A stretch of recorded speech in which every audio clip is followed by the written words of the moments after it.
संपादकीय जनसत्ता, नवाचार की राह पर बढ़ता भारत। 19 जुलाई 2025। केंद्र सरकार की ओर से हाल में मंजूर की गई शोध, विकास और नवोन्मेष योजना 50 वर्ष के लिए ब्याज मुक्त ऋण अनुदान उपलब्ध कराई जाएगी। यह योजना अनुसंधान और विकास कार्यों को प्रोत्साहित करने और नवाचार को बढ़ावा देने के लिहाज से महत्वपूर्ण पहल है। शोध एवं नवाचार तथा बौद्धिक संपदा की दुनिया में भारत की मजबूत स्थिति यह दर्शा रही है कि वह नवाचार को केंद्र बनाता जा रहा है। यहाँ शोध एवं नवाचार को बढ़ाने में डिजिटल ढांचे और सुविधा को भी अहम भूमिका है। देश सूचना प्रौद्योगिकी सेवा निर्यात में लगातार आगे बढ़ रहा है। विज्ञान और इंजीनियरिंग स्नातक तैयार करने में भी भारत दुनिया में सबसे आगे है। यहाँ उद्योग कारोबार तेजी से समय के साथ आधुनिक हो रहे हैं। कृषि से संबंधित चुनौतियों के समाधान के लिए भारत ने जिस तरह विज्ञान और प्रौद्योगिकी को प्राथमिकता के आधार पर उपयोग किया, उससे यह कृषि विकास पर अड़ग तेजी से आगे बढ़ रहा है। जयंती लाल भंडारी। केंद्र सरकार ने हाल ही में 1 लाख करोड़ रुपये की शोध, विकास और नवोन्मेष R&D योजना की मंजूरी दी है। यह शोध और विकास में निवेश के लिए बड़े प्रोत्साहन के रूप में है। खास बात यह भी है कि इस योजना के तहत प्रधानमंत्री की अध्यक्षता वाले अनुसंधान नेशनल रिसर्च फाउंडेशन 50 वर्ष के लिए ब्याज मुक्त ऋण अनुदान उपलब्ध कराएगा। यह कोष अनुसंधान और विकास के लिए वित्तीय मदद करेगा और नवाचार के व्यावसायीकरण के लिए धन देगा। यह व्यवस्था वैश्विक भारतीय प्रतिभा को आकर्षित करने और उन्हें भारत में प्रयोगशाला स्थापित करने की अनुमति देने की योजनागत सफलता के लिए महत्वपूर्ण होगी।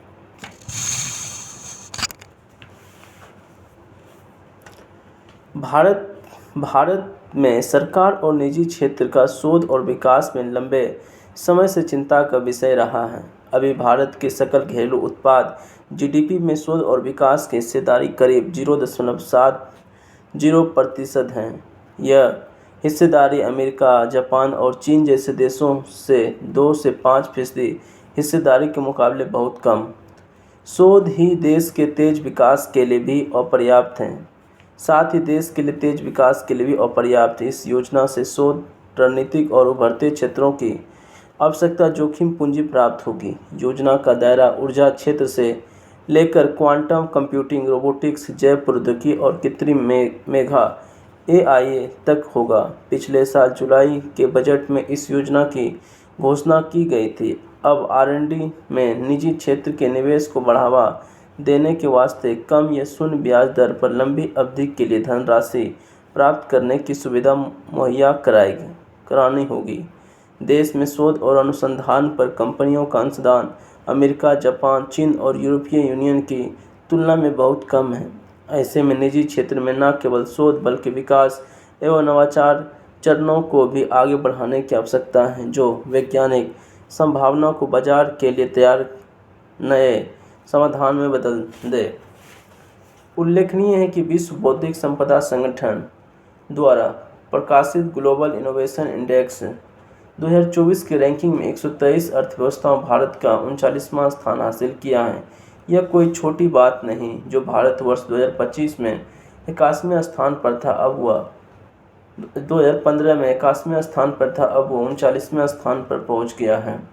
इससे भारत की प्रगति दुनिया भर में रेखांकित हो रही है।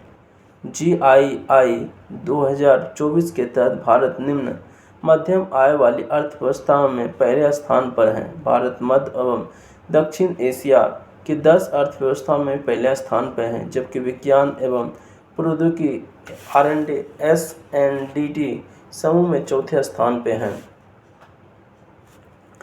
भारत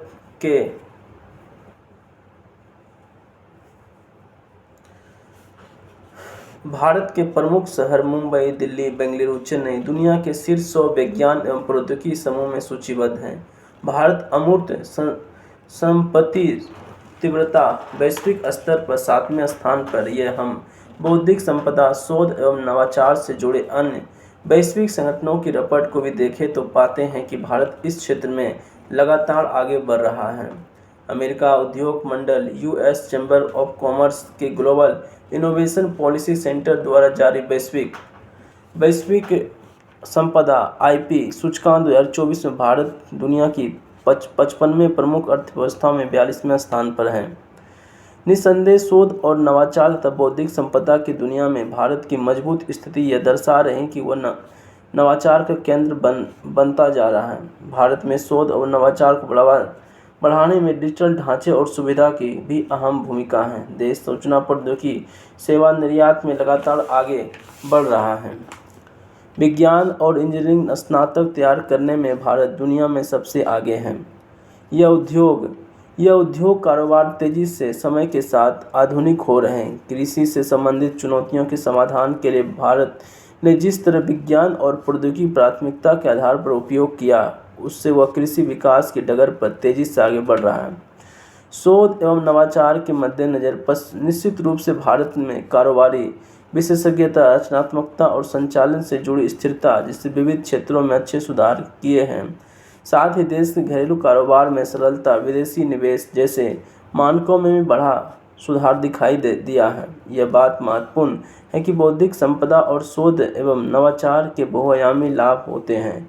इसके आधार पर किसी देश में विभिन्न देशों के उद्यमी और कारोबारी अपने उद्योग धंधे शुरू करने संबंधी निर्णय लेते हैं। विभिन्न देशों की सरकारें वैश्विक नवोन्मेष सूचकांक को ध्यान में रखकर अपने वैश्विक उद्योग कारोबार के रिश्तों के लिए नीति बनाने की डगर पर बढ़ती हैं। भारत में कृत्रिम मेधा और डेटा एनालिटिक्स जैसे क्षेत्रों में शोध एवं विकास और नव उद्यम माहौल के चलते अमेरिका, यूरोप और एशियाई देशों की बड़ी कंपनियों अपने केंद्र स्थापित कर रही है।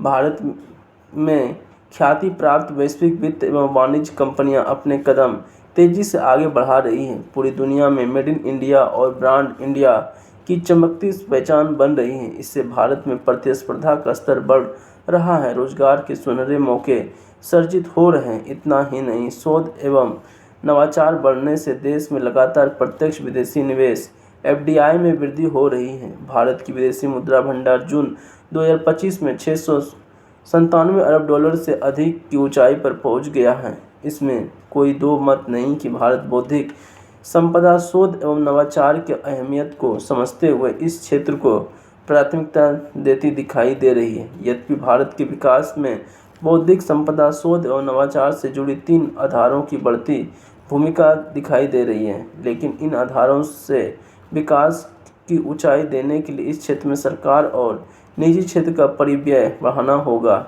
इस समय भारत में शोध और विकास पर जिस तरह जीडीपी का करीब 0.70% ही व्यय हो रहा, उसे रणनीति पूर्णतः बढ़ाना होगा। ऐसे में हमें ध्यान देना होगा कि कोई 6-7 दशक पहले अमेरिका ने अनुसंधान पर अधिक खर्च कर सूचना प्रौद्योगिकी, संचार, दवाओं, अंतरिक्ष अन्वेषण, ऊर्जा और अन्य तमाम क्षेत्रों में तेजी से आगे बढ़ कर दुनिया का सबसे शक्तिशाली देश बनने का अध्याय लिखा है। उम्मीद है कि रोज तेज विकास और आम आदमी का आर्थिक सामाजिक कल्याण के मद्देनजर दुनिया के विभिन्न विकसित देशों की तरह भारत में भी बौद्धिक समझ, शोध एवं नवाचार पर अधिक धनराशि व्यय करने की डगर पर आगे बढ़ जाएगा। इससे जहां ब्रांड इंडिया और मेड इन इंडिया की वैश्विक स्वीकार्यता सुनिश्चित की जा सकेगी, वही स्वास्थ्य, कृषि, उद्योग, कारोबारी, ऊर्जा, शिक्षा, रक्षा, संचार, अंतरिक्ष सहित विभिन्न क्षेत्रों में देश तेजी से आगे बढ़ते हुए दिखाई दे सकेगा। उम्मीद है कि देश को 2027 तक दुनिया की तीसरी बड़ी अर्थव्यवस्था और 2047 तक विकसित देश तथा दुनिया में कई आर्थिक महाशक्ति बनने के लक्ष्य को हासिल करने के मद्देनजर सरकार और उद्योग कारोबारी जगत बौद्धिक संपदा, शोध और नवाचार की भूमिका को अधिक प्रभावी बनाएंगे।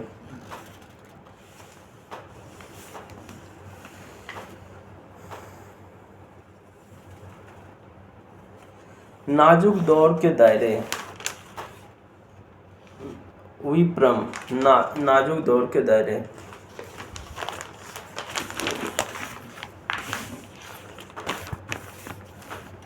शिक्षक जब स्कूल की कक्षा में श्याम पट्ट यानी ब्लैक बोर्ड पर लिख रहे होते हैं, तब अक्सर देखा जाता है कुछ बच्चे अपने तरीके से अपने सामने मेज पर कलम से कोई चित्र उकेर रहे होते। कुछ विद्यार्थी अपने मन में कुछ भी लिख रहे होते। कोई स्केच वाली कलम से अपने आगे बैठे सहपाठी की कमीज पर कुछ लिख देता है, तो कोई कॉपी से पन्ना निकाल हवाई जहाज बनाकर उड़ाता दिखाई देता है। इसी तरह की कुछ और नटखट कारगुजारियाँ करते हुए कई स्कूल बच्चों को देखा जा सकता है। कई बार स्कूल के शौचालय की दीवार पर भी भद्दी चित्रकारी देखने को मिलती हैं। कुछ अच्छे तो कई खराब टिप्पणियाँ भी उकेरी हुई होती हैं। यहाँ हाल अक्सर रेलगाड़ी, बसों, सरकारी सार्वजनिक स्थलों पर भी देखने को मिलता है। ऐसा लिखने वाले बढ़ती उम्र के बच्चों के भीतर शायद किसी तरह की हिचक नहीं होती और ये इसके असर के बारे में अंदाज़ा नहीं लगा पाते हैं। ऐसे कारनामा यही नहीं रुकते, बल्कि कुछ ऐतिहासिक इमारतों की दीवारें, दरवाज़ों पर भी लिखे या चित्र के रूप में विचित्र मनोवृत्ति का प्रदर्शन दिख जाता है। ये कभी बेईमानी होते हैं तो कभी अश्लीलता की हद भी पार कर जाते हैं। ऐसा लगता है कि इस तरह की हरकत करने वालों को अपने मन की कुंठा निकालनी होती है या किसी तरह अपनी बात दूसरों तक पहुंचानी होती है, तो इससे सरल और सहज माध्यम कोई और नहीं सूझता। यूं भी किसी के सामने नहीं कहा जा सकता या सामने आने पर कहने की हिम्मत नहीं होती। उसे इस तरह पेश कर देना उन्हें बेहतर लगता है। किसी पर्यटन स्थल या किसी ऐतिहासिक इमारत पर प्रेस संदेश या दिल की आकृति को चित्रित तीर कर कई लोगों को देखा होगा। ऐसी जगहों पर कुछ सामान्य और सूचनात्मक शब्दों को भी मिटा या बिगाड़ दिया जाता है। इस तरह की हरकतें करने वालों को कई बार रचनात्मकता की दृष्टि से देखा जाता है, लेकिन सच यह है कि इस तरह की अपनी कुंठा या मानसिकता का प्रदर्शन किसी भी तरह से सराहनीय नहीं हो सकता, क्योंकि इससे दूसरों की असहजता होती, उन्हें बुरा लगता है। इससे अलावा इस तरह की कुंठा बाद में और ज़्यादा विकृत होती जाती है, दूसरों को नुकसान पहुंचाने वाली बन जाती है। पर्यटन स्थलों या ऐतिहासिक इमारतों पर नाहक ही कुछ लिखना उसे क्षति पहुंचाना भी होता है। इसे दंडनीय भी माना जाता है, लेकिन कुछ लोग ऐसा करते हैं। देखा जाए तो रचनात्मकता मानव मन में बहुत छोटी उम्र से आने लगती है। बच्चे जब रेत में घर घर खेल रहे होते हैं तो अपने घरौंदों बनाकर खुश होते हैं और कई बार वे किसी का घरौंदा तोड़कर भी खुश होते हैं। अबोध बच्चे नहीं जानते दूसरे का दुख या दूसरे बच्चों की घर टूटने का मतलब, लेकिन उसी दौर में जब उनका घर कोई अन्य बच्चा तोड़ देता तो वह दुख का सामाजिक प्रशिक्षण होता है। बढ़ती उम्र में कुछ बच्चे ऐसे होते हैं जो खुद को छोटी उम्र का बच्चा नहीं समझते, मगर ज़्यादा उम्र वाले बच्चे उन्हें अपने साथ नहीं बैठाते। ऐसे में बीच उम्र के बच्चे या किशोर अपने कुछ अधिक ही खोए से रहते हैं, मन ही मन उद्गार उमड़ते हैं, उन्हें प्रकट करना चाहते हैं, पर समझ नहीं आता कि अपने किस्से कहें और कब कहें। खुद में खोए हुए बच्चे कुछ न कुछ नया करने की सोचते हैं, बिना किसी को कुछ बताए। कभी कभी अचानक ही एक अजूबा सा दिखा देना चाहते हैं। इस प्रवृत्ति के बच्चे के लिए मनोचिकित्सा कहते हैं कि ऐसे बच्चों के साथ घुलना मिलना बहुत जरूरी होता है। इनके मन को सकारात्मक सोच के मापते हुए इनकी खुशियाँ का ख्याल रखा जाना चाहिए, वरना ये भटक सकते हैं और बिना बताए उनके स्कूली बस्ते को देखना रंगना चाहिए। ऐसे बच्चों से दोस्ताना व्यवहार सबसे कारगर दवा का काम करती है, मगर सबसे बड़ी समस्या आज स्मार्टफोन हो चुका है। इसकी सार्थक उपयोगिता पर भी प्रश्न चिन्ह लग रहा है। बढ़ती उम्र के बच्चों का एक रूप देखने को मिल रहा है, चूँकि इन कुछ इमारतों को विकास के संबंधित हैं। ये घर में बताई कि समझ संकोच करवाते हैं। अगर मैं उन्हें जीवन को लेकर सही परीक्षण नहीं मिले तो उनकी गलत दिशा ग्रहण करने की आशंका बनी रहती। इसके अलावा संपत्ति की वजह से इनके भीतर कुछ संगति की वजह से कुछ इसमें ज़रूरतें भी विकसित हो जाती है। ऐसे इनके भावी जीवन के लिए सकारात्मक नतीजे देने वाले नहीं होते। ऐसे बच्चों को उदाहरण में समझा जा सकता है और घरेलू सामान लाने खुशी खुशी दुकान जाता था, मगर जो सामान वह लाता था उसकी मात्रा कुछ कम होती। बाद में उसकी मां ने इस पर गौर किया तो दुकानदार जाकर उसकी पुष्टि की, तब समझ में आया कि उसने अपने बच्चे से बात की। दरअसल सामान में कमी करने से जो पैसा बचते उसे वह बच्चा अपने लिए सही गलत कोई चीज़ खरीदता था। जाहिर है कि यह बच्चे के जीवन के लिए चिंतित करने वाली बात थी। सवाल नहीं कि उसे सामान में कटौती करके अपने लिए पैसा निकालने की आदत क्यों और कैसे पड़ी। अभिभावक उसके साथ कैसे पेश आकर ये रोक सकते थे। यह ध्यान रखना चाहिए कि जीवन और व्यवहार के प्रति बच्चे का साधारण गणित बड़ी ही रोचक होता है। अगर बच्चे को उलट मनस्थिति का समाधान समय पर रोचक तरीके और मैत्री भाव के साथ किया जाए तो यह समस्या नहीं बनती।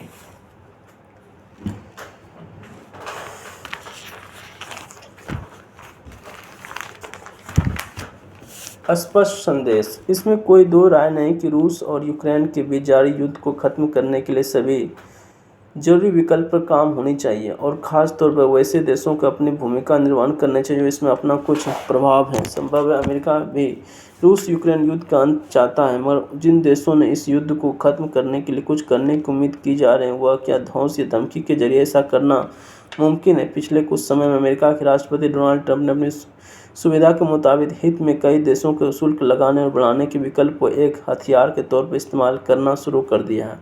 इसी क्रम में अब रूस यूक्रेन युद्ध को रोकने के लिए भी भेजा दबाव बनाने की कोशिश की जा रही। गौरतलब है कि उत्तरी अटलांटिक संधि संगठन नाटो के महासचिव मार्क रूट ने बुधवार को भारत, चीन और ब्राजील को यह चेतावनी दी कि अगर वे रूस के साथ व्यापार करना जारी रखते हैं तो उन पर प्रतिबंध लगाए जा सकते हैं।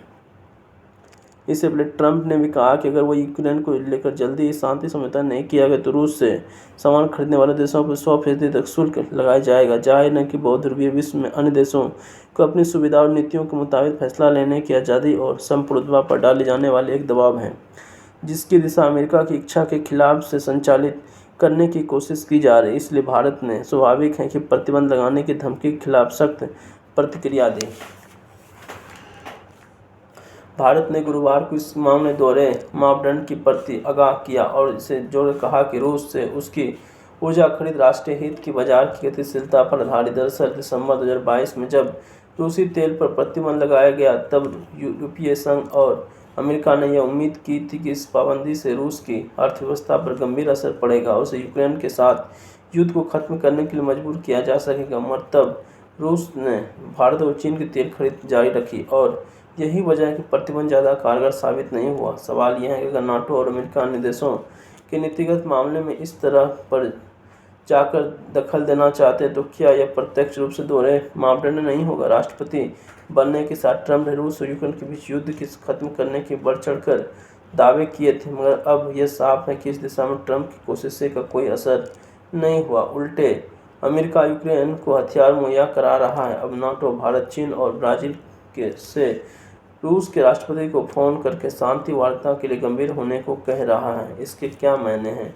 भारत के पास अपनी ऊर्जा सुरक्षा की जरूरत, उपलब्धता, सीमित विकल्प हैं। फिलहाल जो वैश्विक परिस्थिति बनी उसी के मुताबिक कदम उठाने होंगे। या तो एक संप्रभु देश अपनी ज़रूरतों के मुताबिक ही अपनी दिशा तय करता है। वह भारत ने यह साफ संदेश दिया कि इसके बाद अगर नाटो और अमेरिका की ओर से भारी शुल्क या फिर प्रतिबंध लगाने की चेतावनी दी गई। दरअसल ये टकराव और दबाव की वह नीति जिसे खत्म करने की वह इच्छा रखते हैं। दबाव का पाठ। प्रतिभा पर भारी अंकों का बोझ पढ़ा। बच्चों को दबाव कितना अधिक है वो किसी से छिपा नहीं। अत्यधिक दबाव में कई बच्चे रचनात्मक खतरनाक कदम उठा लेते हैं। बढ़ती प्रतिभा दोनों अभिभावक को यह समझना हो किसी का दिमाग एक जैसा नहीं होता। जिन पर इतना बोझ डाला गया उस पर गंभीर भूल। आज माँ बच्चों को अंकों की दौड़ में हासिल कर देते उन लोगों के उदाहरण देखें जो ठीक पढ़ाई नहीं की लेकिन जीवन बहुत सफल रहे। ऐसे बच्चों को हौसला जगाया जाए। परीक्षा में सफलता मिली तो अगर सफल हुआ दरअसल कहीं से कहीं परीक्षा ज़्यादा अंक हासिल कर ले। प्रतिस्पर्धी निरस जीवन अक्सर देता है कि बार बार देता है और किसी परीक्षा की सफलता और सफलता में भविष्य की सारी सफलता निर्भर करती है। सफलता का पैमाना सिर्फ अंक नहीं, समय आ गया। बच्चों को पढ़ाई का दबाव कम किया जाए।